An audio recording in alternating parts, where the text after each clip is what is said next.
barkeb borom Tuuba jaaraama Cheikh Ibrahima Fall mooy tënk wi jaajëfe Seyxunal Xadim jaaraama Cheikh Ibra Fall mi tax nu am maraama jaajëfe Seyxunal Xadim jaaraama Cheikh Ibra Fall mi tax nu am maraama jaajëfe buntub yoon bi Seyxi Ibra Fall ñu ñoola sopp ñoo ngi nii jàlle nu faal allahu mi buur moo la tànnal ahmadu ngay gën di xaadimam fa yàlla samadu allahu mi buur moo la booleek ahmadu ngay xamle baaxam nga fa yàlla samadu rijaalu laahi ña di góor ñoom ñépp ne yow yaa di góor kon ku la bañ la topp ne àgg ci yàlla ak seexunal abdul xadim bëgg la toppala ca gaaw àndal xadim àgg ci yàlla ak bëgg seexunal xadim bëgg la toppala ci gaaw àndal xadim mulku basar ci pey ba jàll malakut fépp nga siiw ñu xamle àndal jabarut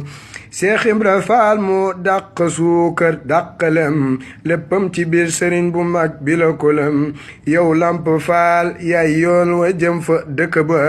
te moo di ahmadul xadim sa sang ba xayrul xuyuuri moo di yow sa yoon wi ku soobu dem ku bañ du dem yaay yiw wi ëllëg ci bis penc ma faal ku ne la yow na nga ne man la ngal la yow jàllenu yow ëllëg ci penc ma ku ne la yow la nga ne ko man la nga la faal kon yow la billaahi yow waaju la sopp texe na day tabbi aljana ku bañ texe dina rey ak ñaan kumti mu nangu la nga am moo xam ne moostu laqi ndam fekk fa nu jëm ëllëg ci bis penc ba yàllay puukare Seexul Xadim moom mi ci yow lay puukare ëllëg yonen di puukare Seexul Xadim moom mi ci yow lay puukare àndal Xadim hodal wa rahmatun wa abqa baraka bi Ibra Faal defal nu leen wa ni'ma hodal wa rahmatun wa abqa baraka fajulana bi Ibra Faal za ni'ma yaay gën gi soppe Seexuna yaay gorsi am ngay ngërëm fa rabbuna zul arshi